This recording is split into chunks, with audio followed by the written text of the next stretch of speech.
مذہبی حلقوں کو لگام ڈالنے کی اجازت نہیں تھی. تو جنہوں نے یہ اجازت دینی تھی انہوں نے کہہ دیا ہم نیوٹرل ہو گئے تو اب ڈالیں گے نا. مولانا فضل الرحمان کی آپ نے زبان دیکھ لی ہے نا, تو اب ڈلے گی زبان, ڈلے گی لگام, آپ بے فکر رہیے گا. آگے چلیں. اویس, آپ نے سری لنکا کی جو مثال ہے وہ اسے پاکستان کے ساتھ جوڑنے کی کوشش کی. اس ہفتے میں جو پروگرام پبلش ہوئے دادا جی نے صراحت کے ساتھ اس کی نفی کر دی. اور میں نے نفی نہیں کی جی, بلوم برگ نے کی تھی, میں نے تو صرف آپ تک خبر پہنچائی. بلوم برگ کا کہنا ہے کہ پاکستان اور سری لنکا دونوں ڈفرنٹ اکانومیز ہیں. خاک سار نے یہ بات الحمدللہ آج سے 1 مہینہ پہلے جس دن وہ ڈیفالٹ ہوا ہے اس کا اس وقت دن کہہ دی تھی کہ اس کو ہمارے اوپر منطبق نہ کیا جائے, لیکن چونکہ ایک جاہل کا بچہ جو ہے وہ پی ٹی آئی کے اندر موجود ہے جس کا نام اسد عمر ہے, وہ روزانہ سری لنکا پاکستان کی اکانومی کا بنا کے سوچتا ہے. میری بات پہ تو نہ جائیں یار, بلوم برگ کے جو ماہرین ہیں ان کی بات مان لیں. تو وہ کہتے ہیں کہ پاکستان کی اکانومی کے ڈائنامکس ہی ڈفرینٹ ہے, سری لنکا کی اکانومی ہی ڈفرینٹ ہے.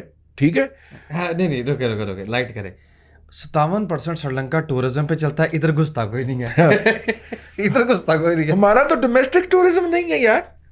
مطلب ہمارا وزیر اعظم جو تھا اس کو کہہ دیا اس کی بیوی نے, جو کہ جادو ٹونے وغیرہ کرتی تھیں, کہ آپ نے زمین پہ نہیں رہنا. اس نے جا کے وہ کیڑی گلی کی نتھیا گلی, اس نے ہر مہینے جا کے ہفتہ کے لیے نتھیا گلی بند کی ہوتی تھی. تو ریاست کے چلنی تھی.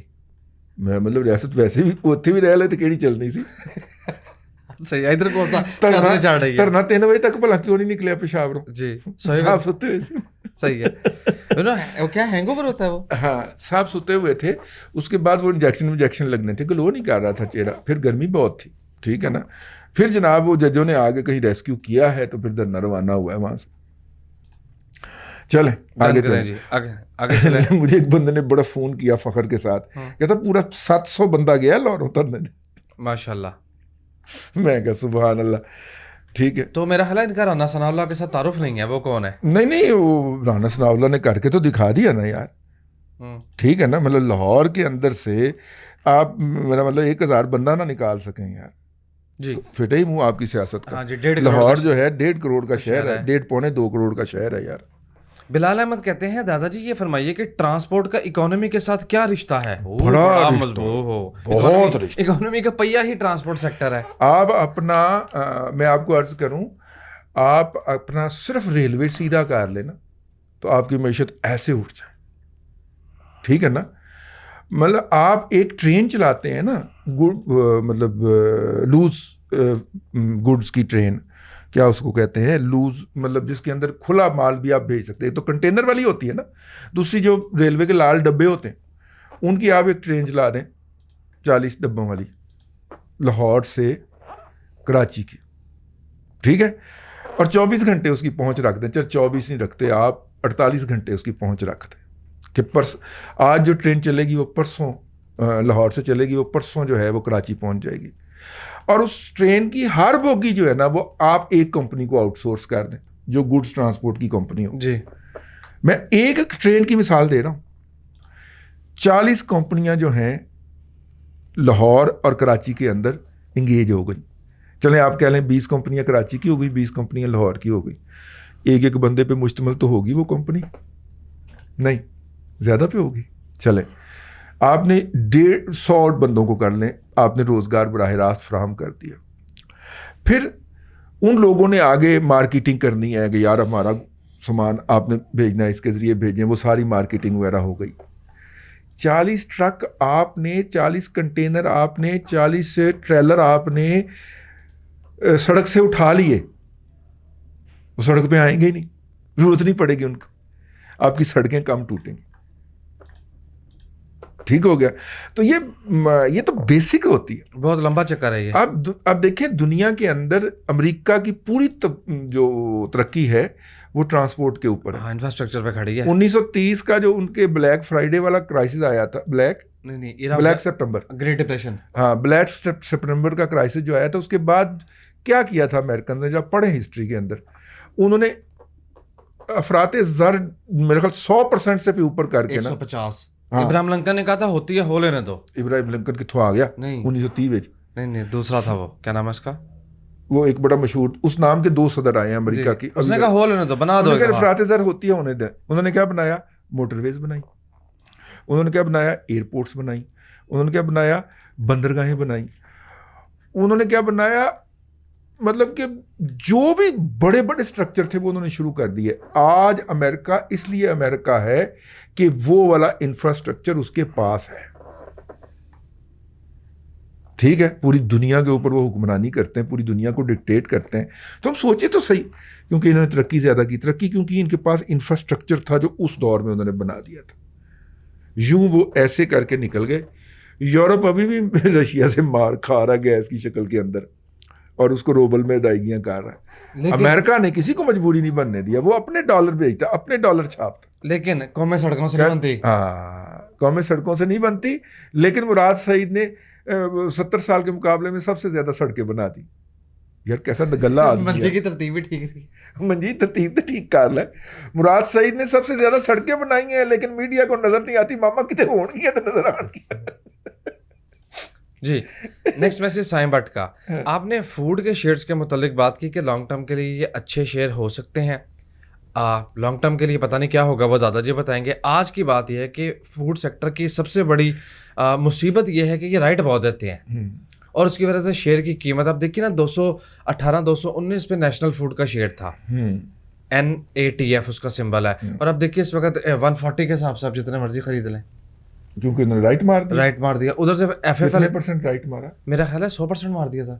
FFL کا آپ حال دیکھ لیں, فوجی فرٹیلائزر 8 روپے پہ آ گیا. نہیں, فوجی فرٹیلائزر نہیں, فوجی فوڈ 8 روپے پہ وہ شیئر آ گیا. فوجی فوڈ نہ لیجیے گا, اس کے جو فوڈ ڈپارٹمنٹ کے ہیں نا جو شیئرز ہیں نا, وہ ہائیلی مس مینیجڈ ہیں. مثلا دیکھیے نا, انہوں نے ایشیا کا سب سے بڑا مذبح خانہ کراچی کے حیدرآباد کے قریب بنا دیا تھا.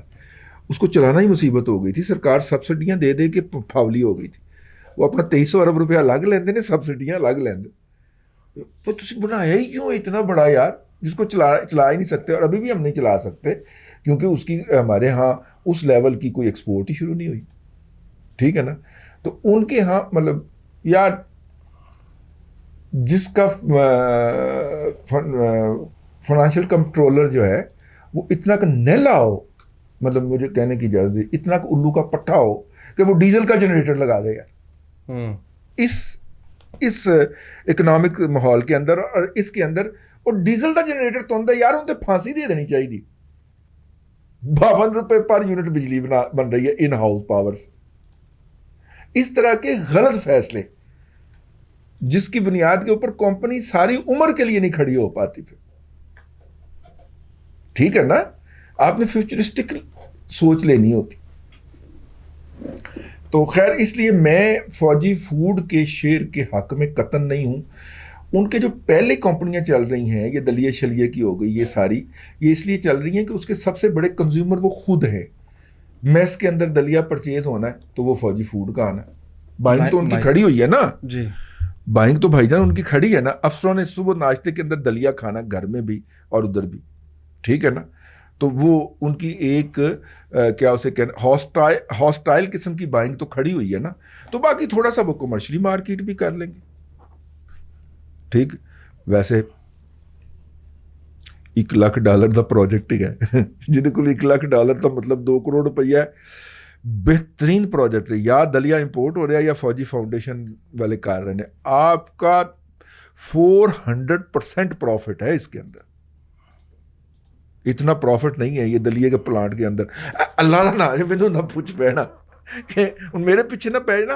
انٹرنیٹ پہ ہر چیز پڑی ہوئی ہے یار. اتنا سادہ پروسیس ہے, اور ہم جناب نیسلے کو کروڑوں روپیہ باہر دے رہے ہیں لے جانے کے لیے, اس کا دلیہ خرید رہے ہیں جو وہ مطلب کہ ادھر ہی کہیں مارکیٹ سے بنوا کے ہم لا کے. اگلا دکھ تو سننے وائنڈ اپ کرتے ہیں اس بات کو. آپ نے فوڈ کی بات, اور بنتا بھی کس سے بھلا, یہ جو ہے آپ کی مکئی. اور مکئی ابنڈنٹ ہے ہمارے پاس. سردیوں کی مکئی کی فصل ہماری الگ ہوتی ہے, گرمیوں کی فصل مکئی کی الگ ہوتی ہے. آپ اس کو لگا لیں اگر ملتان اور فیصل آباد کے درمیانی کسی علاقے کے اندر, تو بہترین جگہ, را مٹیریل مقامی طور پہ دستیاب, اور مین مارکیٹ کے ہب میں آپ بیٹھے ہوں, مین کنزیومر مارکیٹ کے ہب میں آپ بیٹھے ہوں. یہ بڑی فنی بات ہے, آپ جو مین ہائی وے سے سروس لین پہ اترتے ہیں, بات اسٹاک مارکیٹ کی ہو رہی ہے حضور, آپ دلیہ پہ چلے گئے. دلیہ پہ چلے گئے تو فوجی فوڈ کا شیئر نہیں خریدنا. آگے چلیں. سائم, آپ نے یہ کوشچن کیا